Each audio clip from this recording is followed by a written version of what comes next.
Hola, ¿alguna vez te has puesto a pensar cómo fue que llegamos a conocer acerca de los astros? ¿O cómo fue que nosotros podemos saber ahora que hay planetas, que hay estrellas, constelaciones, que hay un sol y que sobre este giran los planetas? Si te has hecho alguna de estas preguntas, este video es para ti. Hoy conoceremos acerca de las leyes de Kepler, pero para ello vamos a ver un poquito acerca de la historia que lo llevó hasta ese punto, la mecánica celeste, y vamos entonces a ver qué fue lo que motivó a los observadores a buscar la explicación de los fenómenos que ocurrían en el espacio. Seguramente fue alguno de los que estaba en algún momento tirado en el suelo, en el pasto, viendo hacia el cielo, y se empezó a preguntar cómo es que se mueve la Tierra, y si es que se mueve la Tierra o si se mueve lo que está afuera de la Tierra. Seguramente estas fueron algunas de las preguntas que se hicieron. ¿Quién, cómo, dónde, cuándo? ¿Te parece familiar? Hoy quiero que aprendamos un poco juntos acerca de todo esto.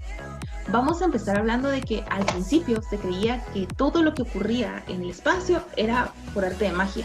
Sin embargo, se fue creando una ciencia a partir de la observación de los astros. Así es, así fue como nació la astronomía.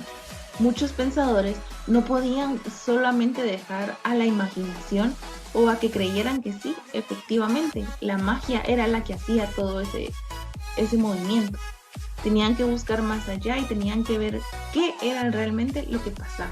Dicho esto, fijaron como probablemente en las estrellas y planetas. Pon mucha atención acá, porque dice que lo primero que observaron fue el objeto más luminoso, y este era el Sol. Y luego ya pusieron sus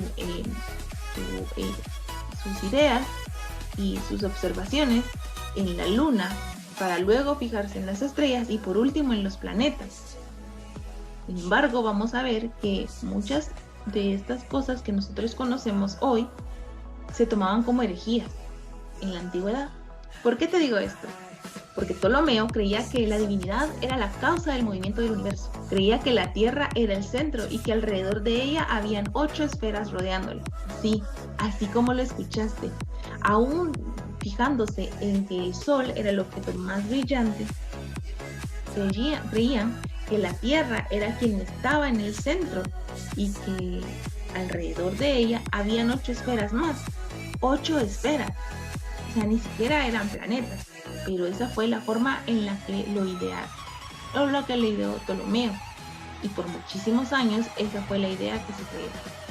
Copérnico propuso el modelo heliocéntrico, que decía que el Sol era quien estaba en el centro del universo y que la Tierra solo giraba alrededor del mismo.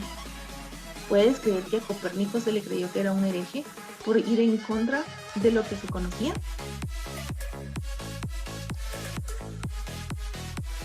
Así es, se creía que Copérnico era un hereje por haber dicho que Ptolomeo no estaba en lo cierto, que en realidad era el Sol quien era el centro y que alrededor de él giraban los demás planetas.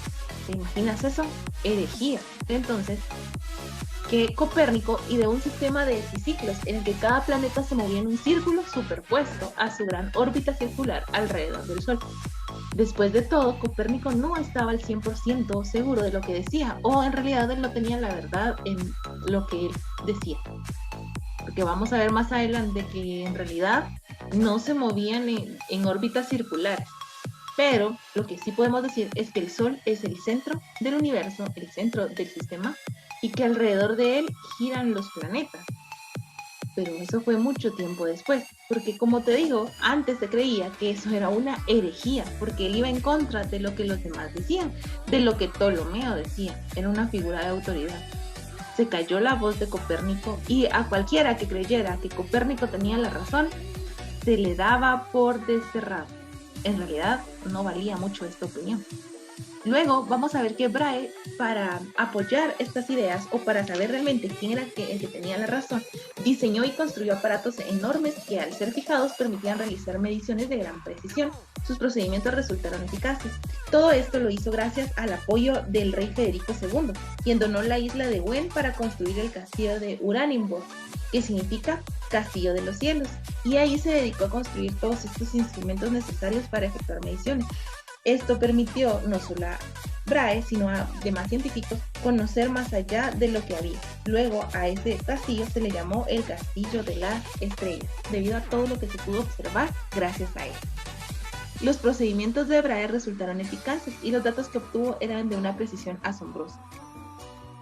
Sin embargo, Brahe ya tenía instrumentos para calcular su posición, de tal manera que encontró que estos cuerpos celestes se encontraban más allá de la Luna, y esto ponía en tela de juicio las bases de la astronomía griega.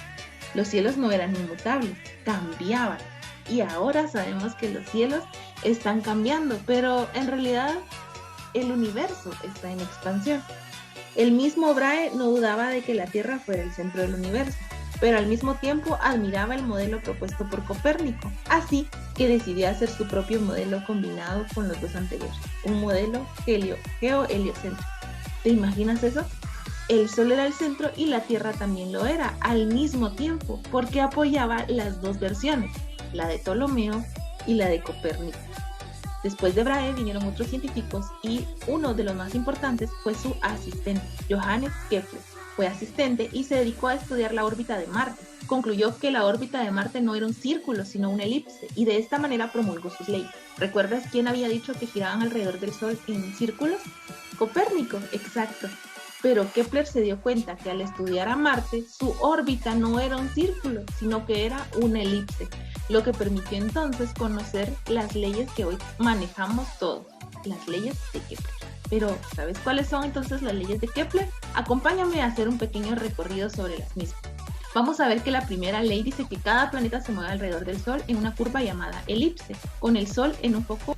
Esta es la elipse por la cual se giran. La zona de la elipse al Sol se llama perihelio y la parte más lejana se llama afelio y se forman a los planetas. Esto explicaba en la segunda ley de Kepler. Un planeta se mueve de tal forma que una línea trazada desde el Sol a su centro recorre áreas iguales en intervalos de tiempo iguales. ¿Qué significa? No tienen las mismas medidas.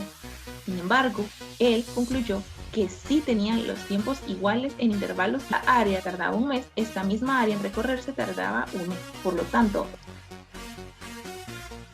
y por último, la tercera ley, que dice que los cuadrados de los periodos de revolución de los planetas son proporcionales a los cubos de las distancias medias al Sol. Esta ley se relaciona entonces con todos los planetas del sistema solar. Si te diste cuenta, la primera y la segunda ley hablaban de un planeta en específico. Podrías fijarte en Marte, en Venus, en la Tierra, en cualquier planeta, y no se relacionaban entre sí. Sin embargo, en esta tercera ley podemos ver que los planetas se relacionan entre sí, todos. Tenemos un foco, tenemos dos, y dice que los periodos de revolución son proporcionales a las distancias, ¿verdad?, que hay del Sol. Es decir, siempre vamos a tener al Sol como el centro. Espero que hayas aprendido mucho y nos vemos en la próxima. Bye.